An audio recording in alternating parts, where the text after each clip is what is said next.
Well, started the new week for us here on the show. One show in the books with Kyle and Rich. We thought we were going to get ready for our what if for tomorrow, but instead we get some major breaking news here for an emergency pod on a Monday night presented by Rothman Orthopedics. Visit rothmanortho.com/PHLY. Along with Kyle Newbeck, I'm Devon Givens. Derek's on vacation for a few days. President of Basketball Operations, Bree, is here. All of you, welcome and thank you as always in the chat. And Kyle, how appropriate is it that our summer sponsorship, we're connected with them all year, but certainly our summer sponsorship is Rothman Orthopedics after hearing the latest news that Paul George here, just to give everybody, you're all in here for a reason, so you know why you're in here. Paul George underwent a successful arthroscopic procedure on his left knee, according to the team, to treat an injury sustained during a recent workout. He will be reevaluated prior to the start of training camp.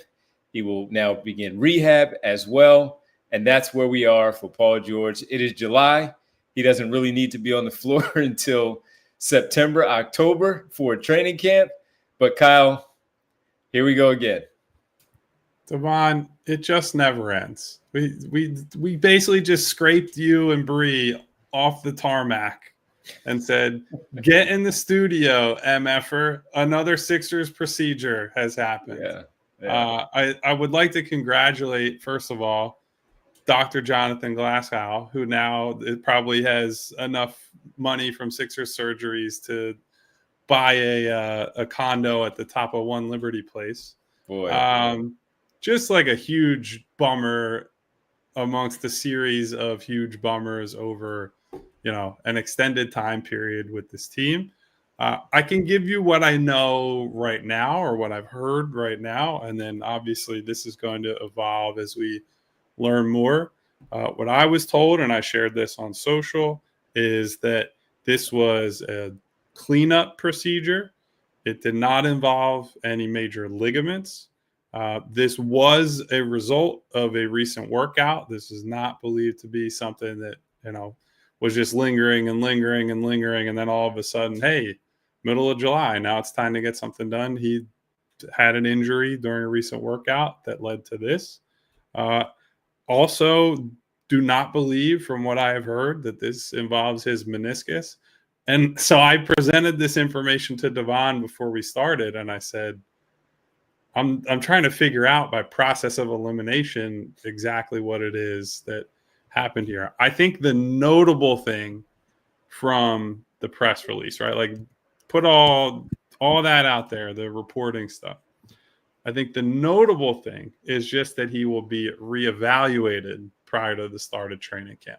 That is not a timetable. That does not provide, hey, he's expected to miss 6 weeks, or he's expected to need 3 months, or he's expected this, and then he'll make a return.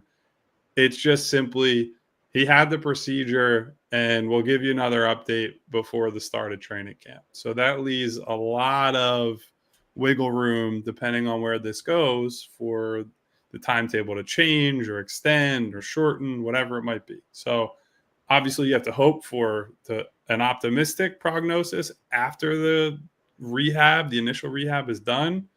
But I think if we've learned anything, having covered the last year of Paul George and certainly Joel Embiid and his world, I'm just not going to sit here and share any optimism with you, right? Like, it's Groundhog Day all over again. Just another thing that the Sixers have to deal with. And it's why so much of the fan base at this point is just like, I don't care about him, and I don't care about Joel Embiid. They're all in on Tyrese and Jared and VJ. And it's just, people don't want to use the brain space on these guys. And to some extent, I get it. Yeah, so I won't even try to sit here and stroke anybody's ego of, hey, like you just said, Kyle, there's not much you can take of any positive things, especially from that press release. The only thing that I would say, and I'm not trying to, of course, we're never here to lie to anybody, is that it's July. So at least it happened in July, where there are no meaningful basketball games being played. We know with the offseason how important it is for these players. for them to gear up for the start of the season and training camp. And after his disastrous start to his tenure here in Philadelphia, you don't want this. If there was one thing that you can, again, take that little glimmer of hope, is that it was in July. But now we move on to what is going on, and that is that it's tough for the fan base to sit there and feel good about anything, even in the summer, because of that, because of the fact that, number one, you're dealing with VJ Edgecombe. You can't have nice things, as you say, right? Where he's dealing with the thumb after a very good start to his summer league debut. Hey, at least we got like a sliver of positive VJ news today. He was a full participant at practice. Full participant. So that's good. But even with that, right, you react to it because of the history of the 76ers and how things go with injuries. And here we are again, where for people who remember during the season, preseason, he gets injured against Atlanta. And that was the left knee where he had the bone contusion. Gets back into the start of the season, plays against the Phoenix Suns, goes on the rest of that West Coast trip against the Clippers and the Lakers, etc. And he re-injures the knee again, the left knee. So, folks, this is the same knee that caused him to have only played, well, we don't know how many really were impacted by this, but he played the 42 games on the season. And this is the same knee that caused the start of the Paul George career to get off to such a rough start. So this is not anything good to look at all for him, because he is another year older. And while we do believe that he's going to have a bounce back season, we talked about this where there's no way, well, there's a way, but there's no way Paul George, if he's playing in a decent amount of games, is going to go out there and provide that type of showing that we witnessed this past season in just 42 games. He's going to come back and he's going to be a much better player. And this, once again, you don't know when Joel is going to be on the floor for training camp.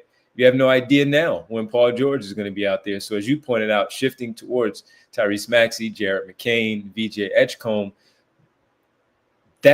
you want that stuff to be a part of course, the other two, the veterans there in Embiid and George.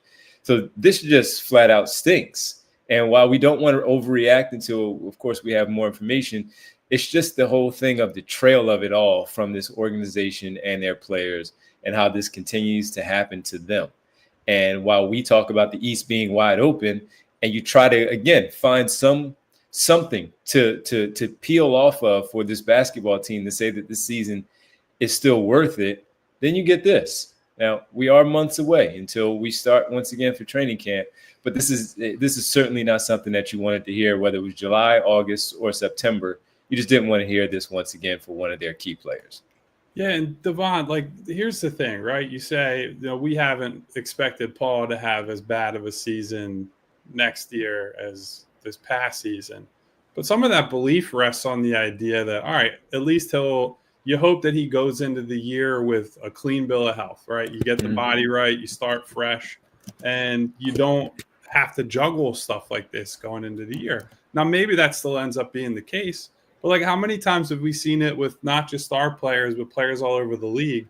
Even if it's a minor injury to start the year, it can have a cascading effect throughout the season, right? Because, hey, maybe you favor this leg a little bit, or maybe your finger's bothering you, and then you overcompensate on that, and something else that happens it was, lesser player, but that was Andre Drummond's whole season last year, right? He was just battling one thing after another, and you had no ability to get on the floor and establish any rhythm. And it's one thing when that's, a small role player who just has to come in and hit shots, right? Like Eric Gordon, when he played, his job was go stand out there and bomb away from three. That's not someone who needs to necessarily get into a constant rhythm. He's going to take the same shots from the same spots, right? But if we're talking about a team that actually wants to do something, that relies on Paul George not just being out there and being good, but getting enough reps and developing enough chemistry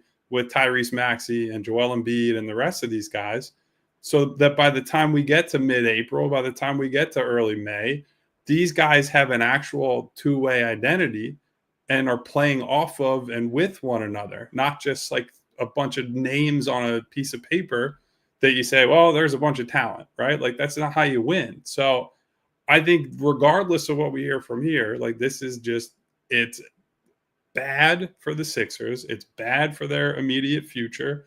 even if you're on the side of I don't care about Paul George, the fact that he keeps getting hurt, if you want to trade him, makes him harder to trade, right?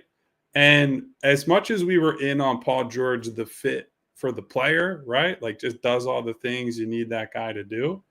This was the downside, right? This was the problem, was that not only is he on the wrong side of the aging curve, he also is just a guy who traditionally has not been as healthy as some of the other big name stars, right? And when you put that guy with Joel Embiid, who's as much of a question mark as he is, you are just at constant risk of you have one bad week and the whole season is in flux, right? So this is just a really difficult way to try to build a basketball team that can win anything of consequence. And I hope this just looks like, doom and gloom in July, and then we see these guys in September, October, and everything's sunshine and rainbows. But boy, does it just feel like we're going through the same thing over and over and over again.